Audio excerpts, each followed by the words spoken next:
Wenn so Folienbeschriftung 5 Jahre auf einem Pfad zurückgeklebt hat, dann geht die doch bestimmt ganz einfach wieder ab, oder?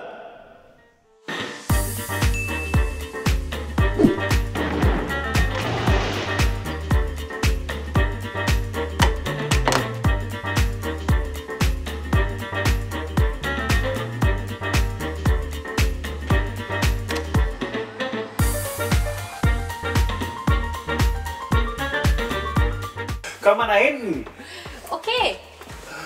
Das ging aber schnell. Kein Problem. Viele Leute, wenn sie sich ein neues Wohnmobil kaufen, machen direkt als eine der ersten Taten die Beschriftung des Herstellers ab.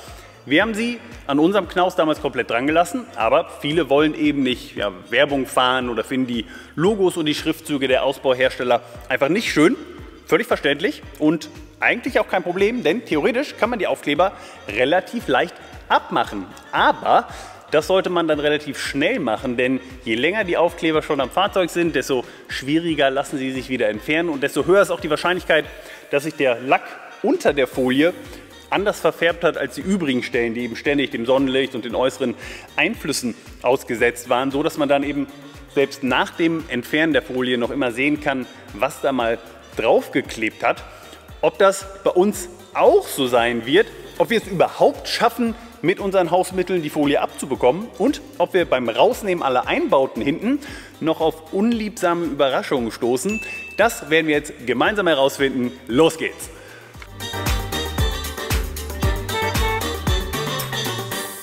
Bevor wir uns der Folie zuwenden, wollen wir jetzt erstmal alles rausnehmen, was hier im Innenraum des Vans noch verbaut ist. Also die Trennwand, die Seitenverkleidung und den Boden. Am schnellsten sollte die Trennwand rausgehen, deswegen fangen wir damit mal an.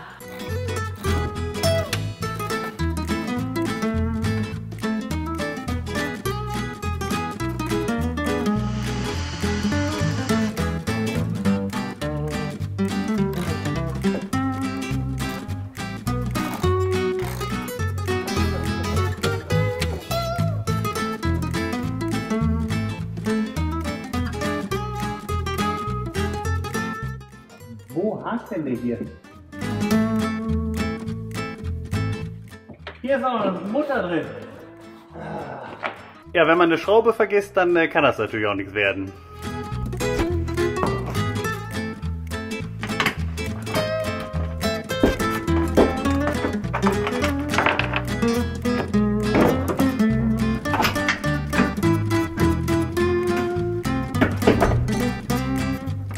Alles?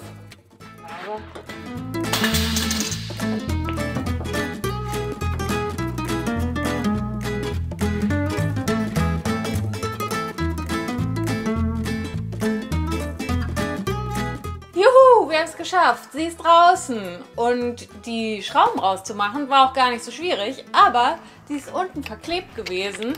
Und das war eine ganz schöne Arbeit, die da rauszufummeln. Ja, jetzt sieht es auf jeden Fall schon viel mehr aus wie im Camper. Wer eine Trennwand braucht, sagt uns gerne Bescheid. Und ich denke, jetzt machen wir mit den Seitenwänden weiter. Ja, und da ist die Frage, wie wurden die befestigt? Sind hier überall Gewinde dahinter oder wurden hier einfach Blechschrauben genutzt und uns kommen hier gleich ganz viele Roststellen entgegen? Um das herauszufinden, hilft wahrscheinlich nur eins. Einmal alles abschrauben. Zeitraffer ab.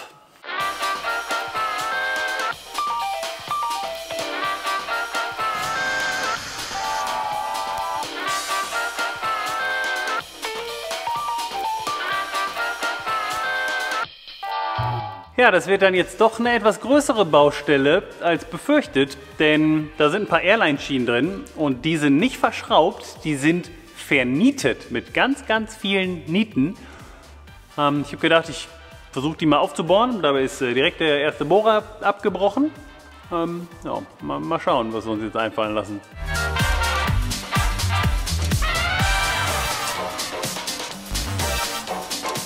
Fünf abgebrochene Bohrer später und das härteste Werkzeug, was ich finden konnte, dann hat die erste verloren. Es fehlen noch 3, davon sind 2 sehr lang.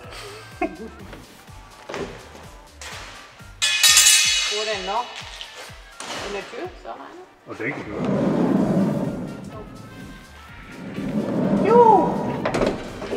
Fehlen nur 2, in der Tür ist keine. Gucken wir mal, oder?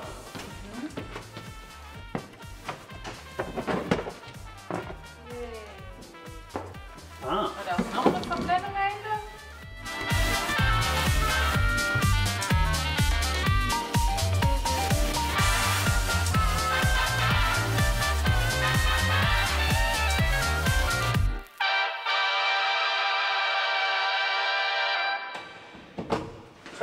Ja, das ist nicht der Trick. So, ich habe jetzt schon 2 Sachen gelernt und die will ich gerne mit euch teilen. Das erste, die Nieten, die Einpressnieten, die muss man nicht komplett aufbohren bis zum hintersten Ende, sondern es reicht tatsächlich ein bisschen die Spitze anzubohren. Dann kann man die sehr leicht rausbrechen. Das hat sehr viel besser funktioniert, es sind keine Bohrer mehr abgebrochen. Für alle, die jetzt sagen, ja, ist doch klar, dass man das so machen muss. Ja, keine Ahnung, ich wusste das nicht, noch nie gemacht. So hat es auf jeden Fall sehr gut funktioniert. Zweite Learning, wir haben hier noch eine zweite Verkleidung dahinter. Und hier sind diese typischen Plastiknupsis drauf, die wir auch in unserem Van an der Seitenverkleidung, in der Tür und ich glaube auch vorne haben. Und wir haben uns hier so ein Raushebelwerkzeug dafür gekauft. Und wenn ihr das macht, versucht nicht bis ganz hinter hier sind 2 Platten zu gehen. Nicht bis ganz hinter, sondern zwischen die beiden Platten. Denn dann öffnet sich da drin so ein Mechanismus. Zack, und dann kann man die ganz einfach rausnehmen. Braucht keine Gewalt.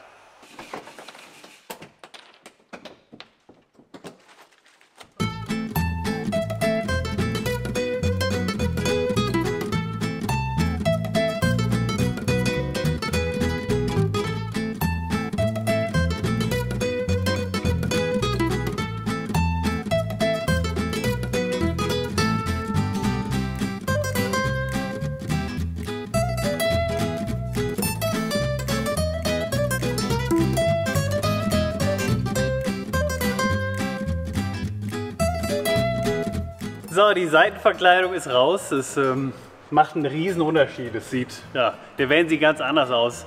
Größer finde ich irgendwie. Und es macht schon richtig Lust, da jetzt loszulegen. Es wurden natürlich überall Blechschrauben genutzt. Und innen drin sind die auch alle fein, alles gut. Und wir haben schon gedacht, wir kommen um den Rost rum, aber an den Türen. Und zwar sowohl an der Schiebetür vorne, da ganz besonders, als auch hier an den hinteren Hecktüren. Da gibt es ein bisschen, ja, gibt's so ein paar Roststellen. Ich denke, es ist hauptsächlich irgendwie, ja, ist relativ flugrostig, würde ich sagen. Ich denke, wenn wir das einmal anschleifen und überlackieren mit einer Rostschutzgrundierung, sind wir da fein. Das machen wir aber nicht jetzt. Jetzt machen wir erst den Boden.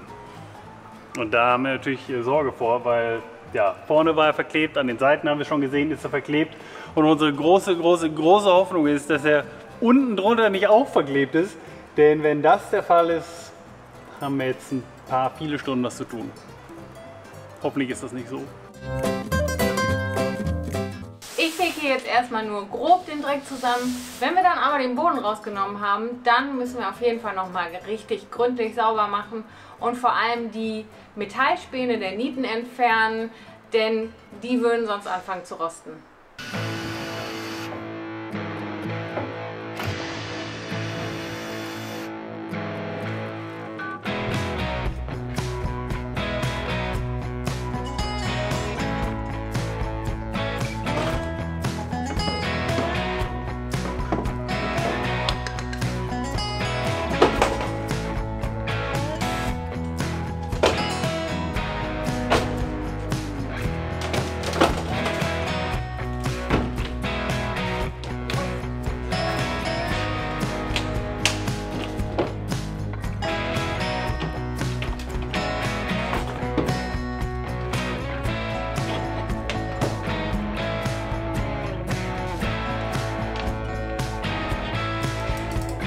Scheiße.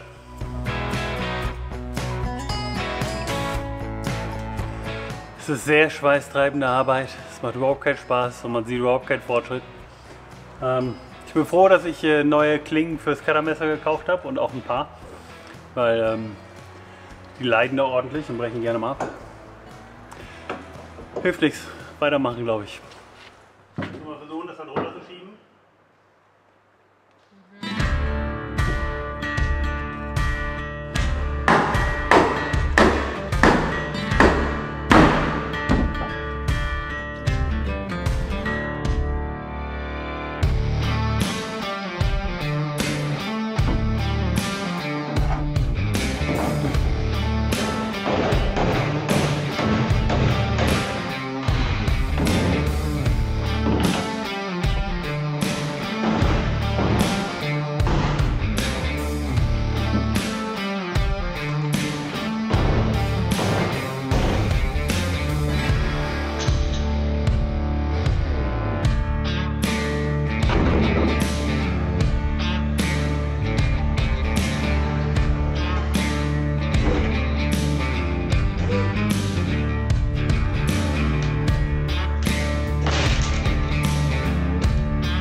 was für eine absolute Drecksarbeit das war. Wir mussten hier wirklich brachiale Gewalt anwenden, also kein Freund davon, aber nichts anderes hat geholfen. Wir mussten den hier wirklich rausprügeln, diesen Boden, und zerbrechen und zersägen, und schweres Gerät hat uns zum Glück ein bisschen geholfen.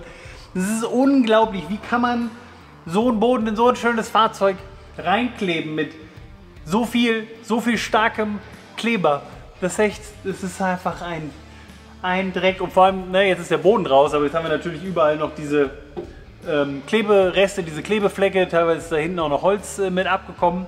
Das müssen wir alles noch abmachen in mühseliger Kleinarbeit, weil bevor hier die Unterkonstruktion und die Dämmung und so reinkommt, muss das natürlich alles raus.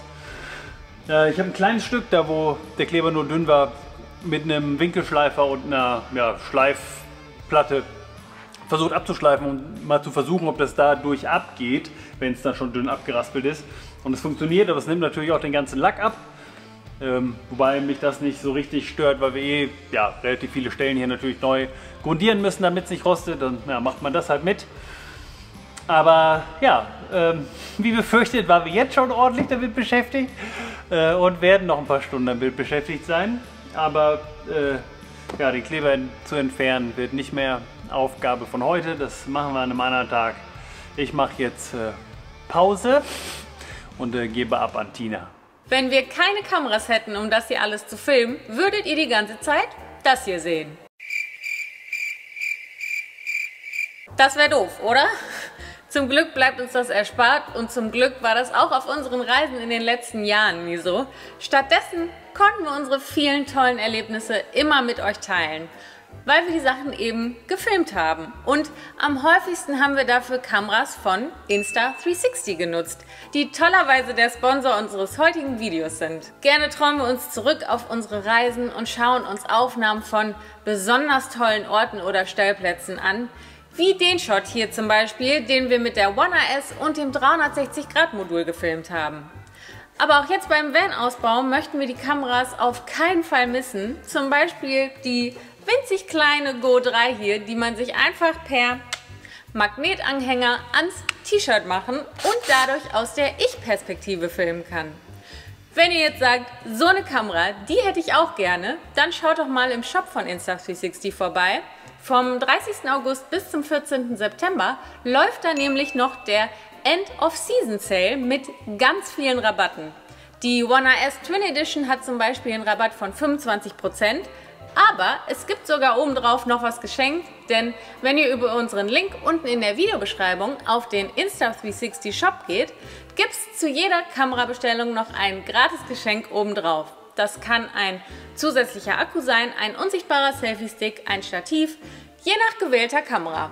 Dafür gibt es keinen Rabattcode oder sowas. Ihr müsst einfach auf unseren exklusiven Link unten in der Videobeschreibung klicken, dann ist das automatisch hinterlegt.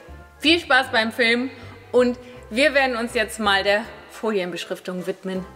So, ich fange jetzt einfach mal mit einem Teilstück an. Die Idee ist, die Folie und den Kleber vor allem mit so einem Heißluftföhn anzuwärmen, in der Hoffnung, dass man sie dann möglichst einfach abbekommt.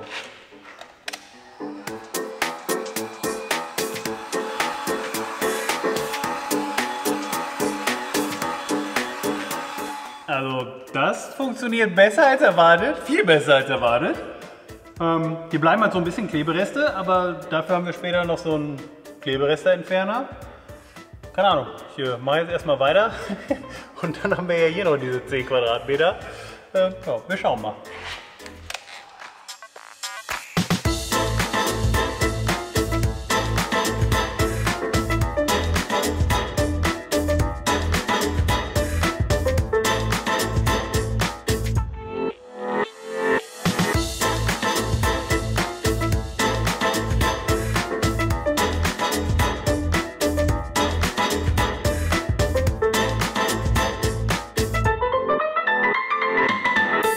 Ja, ein erweitertes Zwischenfazit. Die Folie geht immer noch ganz gut ab. Wir haben unseren Eulex Klebeentferner jetzt schon mal ausprobiert.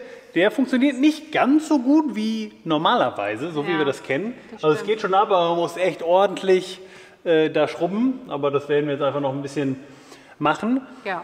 Was auffällt, auch nach dem Klebereste entfernen, sieht man einen farblichen Unterschied. Also überall, wo die Folie geklebt hat, ist der Lack sehr glänzend. Überall anders ist er sehr matt.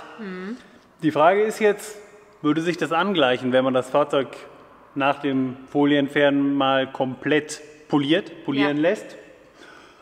Kann man nur ausprobieren. Kann man nur ausprobieren, aber wir machen jetzt erstmal weiter. Ja. Ja, haben wir noch ein bisschen was vor uns. Jo.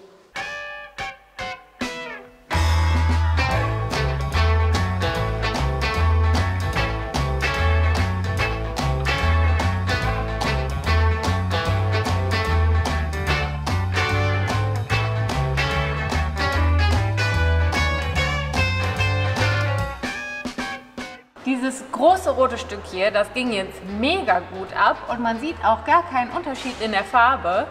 Wir haben gelesen, dass es sein kann, dass es Unterschiede gibt, was für eine Folie verwendet wurde, je nachdem, wie gut es dann abgeht. Und vielleicht wurde hier einfach eine andere Folie verwendet als da oben. Es gibt uns auf jeden Fall Hoffnung für das riesige Stück, was wir noch abmachen müssen.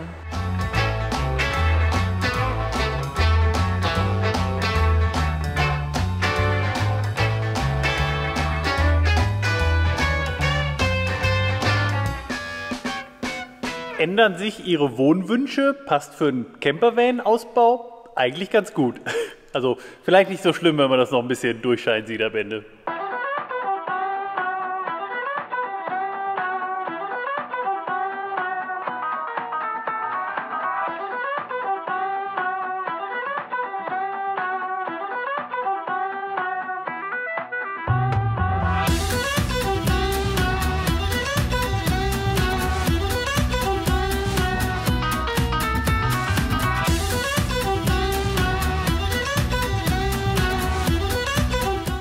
So, die eine Seite ist fertig. Bin ich immer noch so euphorisch wie vorhin nach den ersten paar Buchstaben? Nein, wir haben 23:40 Uhr, 20 vor 12, kurz vor Mitternacht. Wir sind seit 11 Uhr heute Vormittag hier am Werkeln.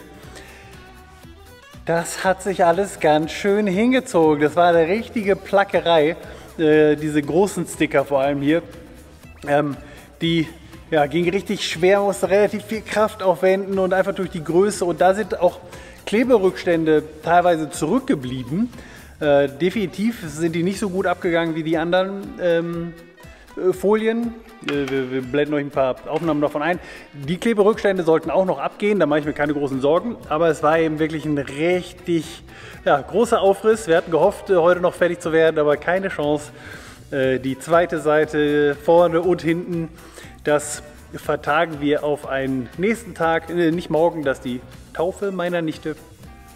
Aber am Montag werden wir dann, denke ich, weitermachen. Es ist sehr interessant, unter diesem großen Sticker ist der Lack sehr glänzend noch und erst jetzt können wir richtig wahrnehmen, wie vermattet der übrige Wagen eigentlich ist. Also das lässt mich weiterhin relativ optimistisch sein, dass wenn man den Wagen mal komplett poliert, dass es einigermaßen gut aussehen könnte.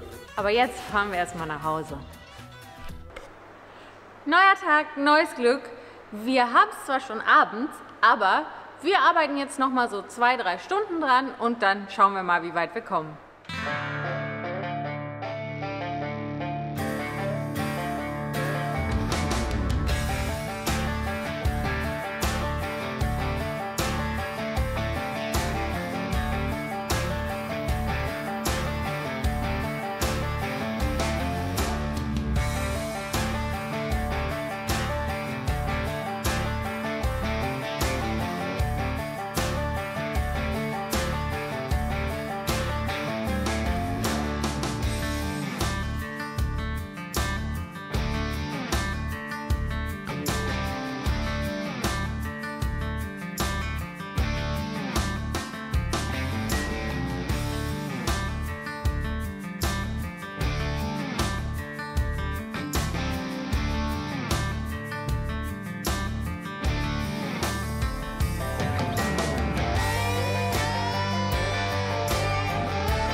So, 3,5 Stunden später und wir sind fertig. Wir haben es tatsächlich geschafft. Die komplette Folie ist ab. Es sind hier und da noch so ein paar Klebereste dran, so in den kleinen Fugen.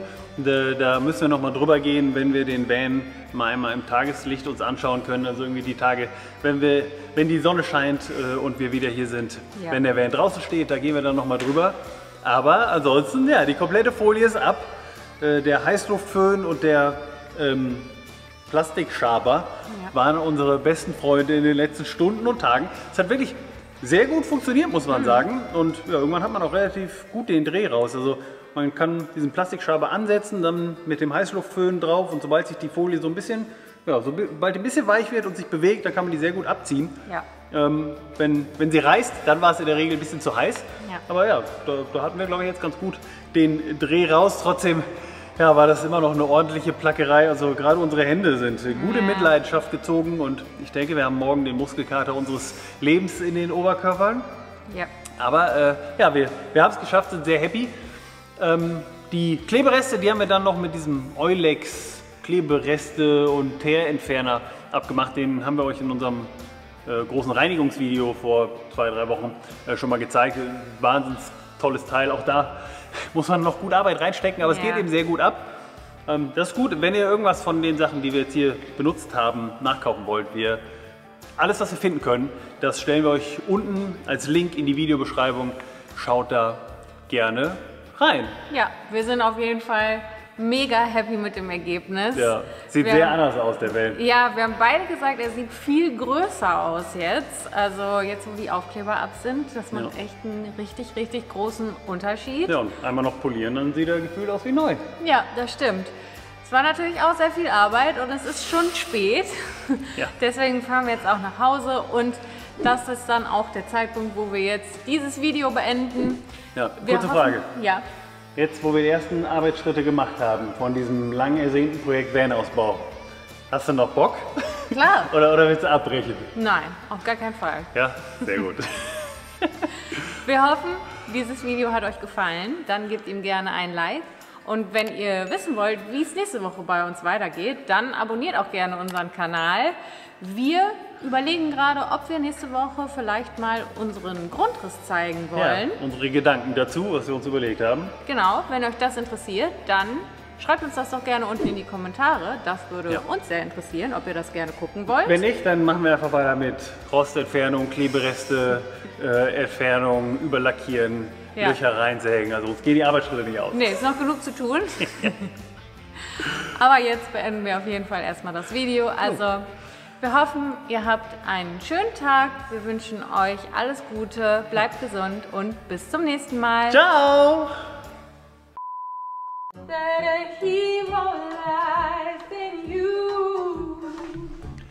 Tina liebt die Akustik in dieser Halle.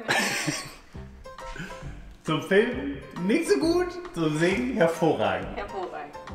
Komm mal nach hinten. Okay. Das ging aber schnell. Kein Problem. Very good, Bibi. You are the man. Yes, you the woman. Ich bin ein Besenjung. Ich bin ein kleiner Besenjung und du wohnst in ein Auto. Ja. Und vor allem müssen wir die Nieten... Du bist eine Niete.